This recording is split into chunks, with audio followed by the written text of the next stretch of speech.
టాలీవుడ్‌లో తీవ్ర విషాదం వెంటాడుతూనే ఉంది. 2022లో సినిమా ఆ తరం నాటి హీరోలు 'కృష్ణ', 'కృష్ణంరాజు' తర్వాత 'కాకర్ల సత్యనారాయణ' వీళ్ళందరూ తుది శ్వాసలు విడిచాక 2023లో 'జమున', 'జమున' గూడా శుక్రవారం ఉదయం ఆమె స్వగృహం హైదరాబాద్‌లో తుది శ్వాస విడిచింది. ఆవిడ వయసు 86 సంవత్సరాలు.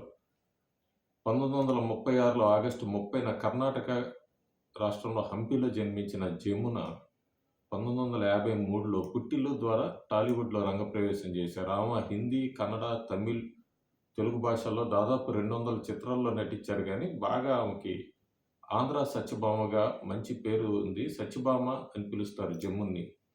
అలాంటి జమున 86 సంవత్సరాల వయసులో హైదరాబాద్‌లో ఆమె స్వగృహంలో తుది శ్వాస విడిచారు.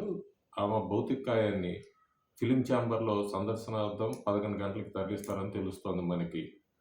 జమున గూడా అందరిలాగే ఆనాటి తరం హీరోల్లాగే ఈవిడ గూడా రాజకీయ రంగప్రవేశం చేశారు. 1989లో రాజమండ్రి నుంచి కాంగ్రెస్ ఎంపీగా గెలిచారు. తర్వాత మళ్ళీ 1991లో పోటీ చేసి ఓడిపోయారు.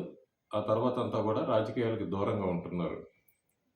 ఈ జమున గూడా మంచి సత్యభామ కాకుండా అట్లా మిస్సమ్మ, గుండమ్మ కథ ఈ చిత్రంలో గూడా ఆవిడకి మంచి పేర్లొచ్చినాయి. 2008లో ఎన్టీఆర్ జాతీయ పురస్కార అవార్డు గూడా జమునకే దక్కింది. అంతకుముందు ఫిల్మ్‌ఫేర్ అవార్డ్స్ కూడా సాధించిన జమున ఇక లేరు అన్నది టాలీవుడ్‌లో తీవ్ర విషాదం నెలకొంది. జమున ఆత్మకి శాంతి కలగాలని ప్రార్థిస్తూ